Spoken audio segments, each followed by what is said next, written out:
है और मैं मत खींचो।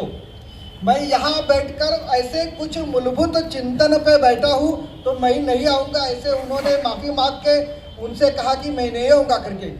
डॉक्टर जी भी सोचने लगे कि योगी अरविंद जी जैसा व्यक्ति यह अलग बात सोचता है, वो अलग बात क्या है।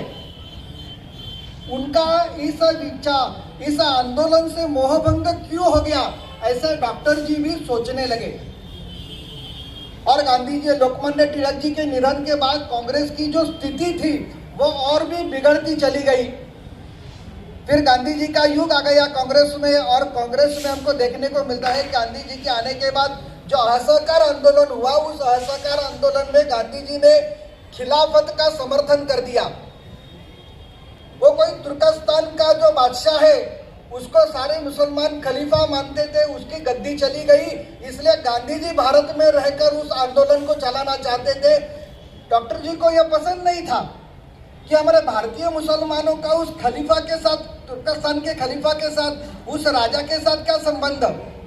और फिर दूरियां भी बढ़ती चली गई और बाद में उसी खिलाफत आंदोलन में एक बहुत बड़ा घटना घड़ी, और वह थी केरला में मोपला करके एक जगह है, और उस मोपला में बहुत से मुसलमानों ने वहाँ के हिंदुओं को कत्लेआम कर दिया, अनेक हजारों लोगों को जबरदस्ती मुसलमान बना दिया।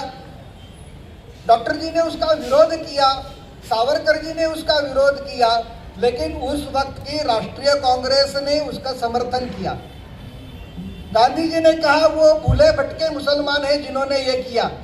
तो यह सब जो घटना हो रही थी तो डॉक्टर जी का कांग्रेस के साथ भी मोहभंग हो गया। हम कांग्रेस के साथ रहेंगे तो अपने हिंदुओं का भला नहीं कर पाएंगे, इस प्रकार के सोचकर कुछ अलग बनाना चाहिए, इस सोच तक डॉक्टर हेडगेवार जी पहुंचे।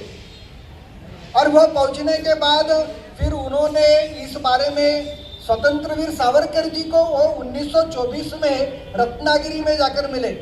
1924 में सावरकर जी को रत्नागिरी में कारावास था, रत्नागिरी शहर छोड़कर जाने की अनुमति नहीं थी, तो डॉक्टर जी वहाँ उनको मिलने गए।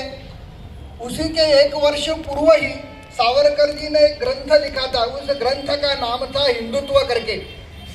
उस मुलाकात में सावरकर जी ने डॉक्टर हेडगेवार जी को वो ग्रंथ भी दे दिया, और उन्होंने भी कहा कि यह जो मार्ग है कांग्रेस का वो ठीक नहीं है, हमें हिंदुओं के लिए कुछ तो करना पड़ेगा। डॉक्टर जी ने भी कहा मेरे मन में भी ऐसा कुछ विचार है, और वह सावरकर जी के साथ मिलने के बाद वो नागपुर में आ गए। और हमको ध्यान में आता है कि